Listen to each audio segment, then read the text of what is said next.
बहुत समय पहले की बात है।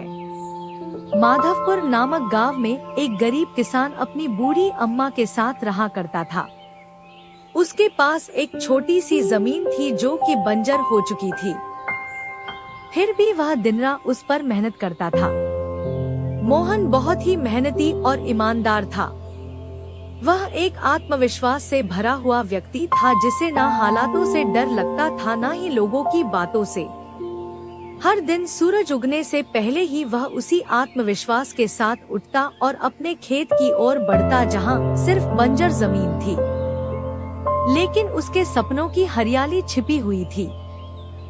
उसे यकीन था कि एक दिन उसकी मिट्टी उसे जरूर जवाब देगी, सोने जैसी फसल बनकर। ओ बेटा मोहन, तेरे लिए मैंने जमींदार से बात कर ली है। वो तुझे अपने पास काम पर रख लेंगे। तू भी जाकर उनसे एक बार बात कर ले बेटा। अब हमारे बस की बात नहीं रही। कम से कम वहां रहकर तू अपना गुजारा तो कर पाएगा। मुझे तेरा बहुत ख्याल है मोहन, इसलिए यह कदम उठाया। जाकर बात कर ले, सब ठीक हो जाएगा।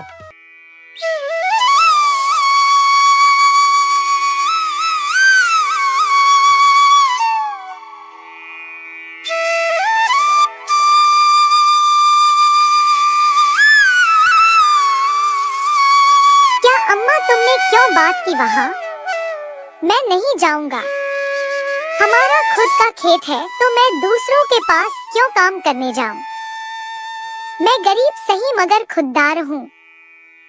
मैं अपनी मिट्टी में पला हूँ, उसी में पसीना बहाऊंगा।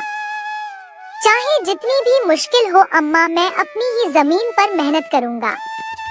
किसी और की नौकरी नहीं करूंगा। अरे मोहन, उस बंजर जमीन में क्या उगाएगा तू? वो जमीन अब बिल्कुल बेकार हो गई है बेटा। ना उसमें नमी बची है ना जान। तू अपनी जिंदगी यूं ही जाया कर देगा। उस जमीन को संवारते संवारते मैं जानती हूँ तेरा हौसला बड़ा है, पर बेटा हौसले से पेट नहीं भरता। तू मेरी बात मान ले। वो जमींदार कम से कम तुझे रोज की रोटी तो देगा।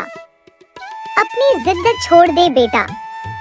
तू थक जाएगा पर वो जमीन कुछ नहीं देगी तुझे। अरे अम्मा, तुम बेकार में ही इतनी परेशान हो रही हो। देखना, एक दिन मैं उसी जमीन से सोना निकालूंगा।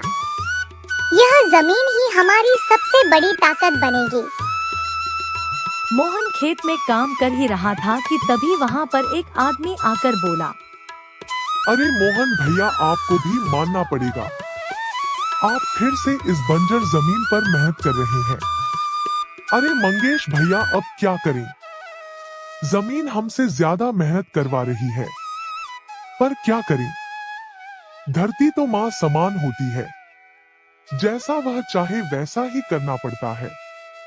कभी सख्त हो जाती है, कभी चुपचाप सब सह लेती है, कभी बीज को छुपा लेती है तो कभी उसे जीवन दे देती है। हम तो बस उसके बच्चे हैं जो उसके हर रंग को अपनाना जानते हैं।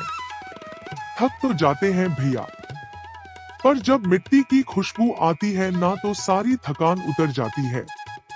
उम्मीद है यह माँ हमें खाली हाथ नहीं लौटाएगी। बस थोड़ा और सब्र, थोड़ा और विश्वास।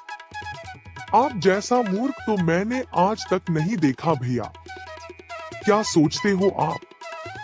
दुनिया कहां से कहां पहुंच गई और आप अब भी उसी बंजर जमीन से उम्मीद लगाए बैठे हैं। मोहन के पास उस आदमी की बातों का कोई जवाब नहीं था। वह वहां से अपने घर चला जाता है। जब दोपहर को मोहन थक हार कर घर पहुंचता है तो देखता है कि माँ बुझे हुए चूल्हे के पास चुपचाप बैठी है। क्या हुआ अम्मा? तुम ऐसे क्यों बैठी हो? खाना क्यों नहीं बनाया? क्या बात है? बेटा, चूल्हा जलाने के लिए लकड़ियाँ नहीं है, इसीलिए चूल्हा कैसे जलेगा? बस इतनी सी बात है अम्मा। मैं अभी जाकर ले आता हूँ लकड़ियाँ। मोहन लकड़ियाँ लाने जंगल चला